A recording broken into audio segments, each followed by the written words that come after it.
Breaking చూస్తున్నాం. మాజీ మంత్రి అంబటి రాంబాబుకు బెయిల్ మంజూరైంది. సీఎం చంద్రబాబుపై అనుచిత వ్యాఖ్యలు చేసిన కేసులో మొబైల్ కోర్టు బెయిల్ ఇచ్చింది.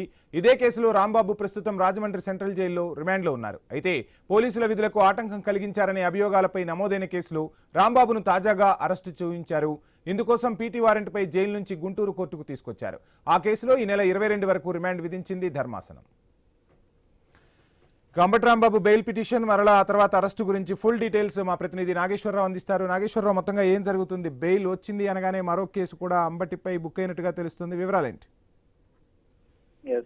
ఏదైతే అంబటి రాంబాబుకి అయితే బెయిల్ మంజూరైంది. అయితే గత వారం క్రితం చంద్రబాబును దూషించిన కేసులో బెయిల్ మంజూరు చేసింది మొబైల్ కోర్టు. అయితే ఇప్పటికే ఈ కేసులో 14 రోజుల వరకు ఏదైతే రిమాండ్ విధించింది కోర్టు. అయితే మొత్తంగా బెయిల్ పిటిషన్ పై అయితే వాదనలు వినిపించిన వైఎస్ఆర్సీపీ నేతల అడ్వకేట్స్ అలా సంబంధించి వీటిని కండిషన్ బెయిల్ ఇచ్చినట్లుగా అయితే మొబైల్ కోర్టు జడ్జి అయితే ఆదేశాలు జారీ చేసింది. అయితే దీని అందరికీ ఏదైతే అంబటి రాంబాబు ప్రస్తుతం చంద్రబాబు నాయుడిని దూషించిన కేసులో ఏదైతే ఆయన జైల్లో ఉన్న పరిస్థితి, ఈ రోజు పీటీ వారెంట్ పై అయితే మరో కేసు ఏదైతే ఉందో మరో కేసుపై పీటీ వారెంట్ వేయడంతో గుంటూరు పోలీసులు ఈ రోజు అంబటి రాంబాబుని కోర్టుకు తీసుకొచ్చిన పరిస్థితి అయితే ఉంది. అక్కడ దానికి సంబంధించి ఏదైతే పీపీపీ వైద్య కళాశాలకు సంబంధించి పీపీపీ విధానంపై ఏదైతే ర్యాలీల్లో పాల్గొని పోలీసులపై దూషించి దౌర్జన్యంగా వ్యవహరించారన్న దానికి సంబంధించి కేసు నమోదైంది గత సంవత్సరంలో. ఆ కేసుకు సంబంధించి అయితే ప్రస్తుతం ఏదైతే దాని మీద ఈ నెల 22 వరకు రిమాండ్ విధించింది ఆ కోర్టు. ఏదైతే ఆ కేసులో అయితే ఆయనకి ప్రస్తుతం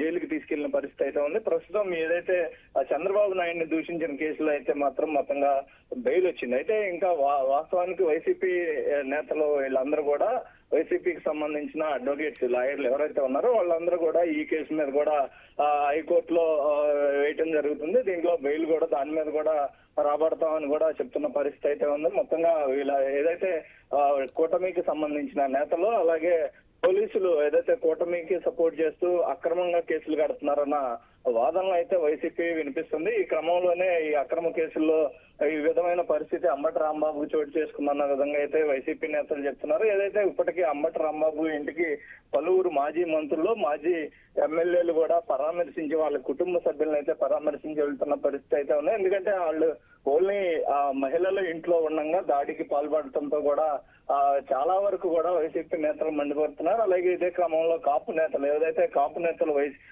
విశాఖ నుంచి కూడా భారీగా మన 2 రోజుల క్రితం కూడా కాపు నేతలు అంబటి రాంబాబు కుటుంబ సభ్యులను కూడా పరామర్శించడం వెళ్ళిన క్రమం ఉంది. ఈ నేపథ్యంలో దీనికి సంబంధించి ఏదైతే పీపీపీ విధానంపై ఉన్న వైద్య కళాశాలకు సంబంధించి పీపీపీ సంబంధించి దాని మీద కూడా మళ్ళీ కోర్టులో వేయటం జరుగుతుంది. హైకోర్టులో అనేది కూడా వైసీపీకి సంబంధించిన లాయర్ అడ్వకేట్లు చెప్తున్న పరిస్థితి అయితే ఉంది. ఇంకా రానున్న రోజుల్లో ఏం జరిగింది అనేది కూడా చూడాలి. అయితే ముఖ్యంగా కూడా అంబటి రాంబాబు దాదాపు 40 కేసుల వరకు రాష్ట్ర వ్యాప్తంగా ఏదైతే 40 కేసుల వరకు ఉన్నాయో ఆయన మీద, ఈ 40 కేసుల్లో ఏదైతే ఇప్పటికే ఇప్పుడు ఒక దాని మీద బెయిల్ రాగా ఇంకొక దాని మీద మళ్ళీ జైలుకి వెళ్ళిన పరిస్థితి ఉంటుంది.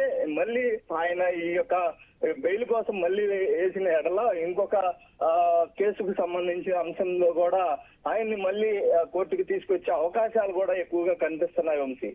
సో అంటే మొత్తంగా ఈ కేసు తర్వాత ఒక్కొక్క కేసు తోడుతున్నారు. అటు వైసీపీ నుంచి ఏ వర్షన్ వినిపిస్తుంది అంటే ఒక కేసు రాగానే అంటే బెయిల్ పొందగానే మరో కేసు తెర మీదకు తెస్తున్న పరిస్థితుల్లో అటు వైసీపీ నుంచి ఎటువంటి టాక్ వినిపిస్తోంది? ఇదే ఉంది. ఏదైతే కూటమి ప్రభుత్వం అధికారంలో వచ్చినప్పటి నుంచి కూడా వైసీపీకి సంబంధించిన నేతల అందరిపై కానీ కార్యకర్తలపై కానీ అక్రమంగా కేసులు నమోదు చేసి కోర్టులకి అలాగే జైలుకి పంపిస్తున్న క్రమం ఉంది. ఇదంతా కూడా రానున్న రోజుల్లో వాళ్ళు కూడా అదే పరిస్థితి ఎదుర్కోవాల్సి వస్తుందని కూడా వైసీపీ నేతలు చెప్తున్న పరిస్థితి అయితే ఉంది. అక్రమంగా ఏదైతే వాళ్ళు అక్రమంగా కేసులు బనాయిస్తున్నారో ఏ అంశాలు మేము ముఖ్యంగా ప్రభుత్వానికి చెప్తున్నది, వాళ్ళు ప్రజల్ని చూడాలి, ప్రజలకి అందించాల్సిన సంక్షేమ పథకాలు కానీ వారికి ఏం కావాలో వారికి ఏమి మీరు ఎలక్షన్ అప్పుడు హామీ ఇచ్చారో వాటిని నెరవేర్చాలని మేము రోడ్లు ఎక్కుతున్న క్రమంలో మా మీద అక్రమంగా కేసులు బనాయిస్తున్నారు. అది పోలీసులతో వాళ్ళు కేసులు బనాయించే విధంగా వ్యవహరించే క్రమంలో పోలీసులు దురుసుగా ప్రవర్తిస్తుండడంతో ఒకానొకప్పుడు పోలీసులతో వాగ్వాదానికి దిగాల్సిన పరిస్థితి నెలకొంటుంది. అయినప్పటికీ వాళ్ళు పోలీసుల్ని అడ్డం పెట్టుకొని కేసులు నమోదు చేపిస్తున్నారు. ముఖ్యంగా ప్రతి ఏదైతే అన్ని రోజులు కూడా కూటమి ప్రభుత్వానికి అనుకూలంగా ఉండదు. రానున్నది మా ప్రభుత్వం వస్తుంది, అప్పుడు మేము తెలుసుకుంటామని కూడా ముక్తకంఠంగా ఇప్పటికీ అంబటి రాంబాబు కుటుంబాన్ని పరామర్శించడానికి వచ్చిన నేతలందరూ కూడా ఈ విధంగానే మాట్లాడిన పరిస్థితి అయితే ఉంది. ముఖ్యంగా అంబటి రాంబాబు త్వరగా బయటికి రావాలని కూడా వారందరూ కోరుకుంటున్నారు.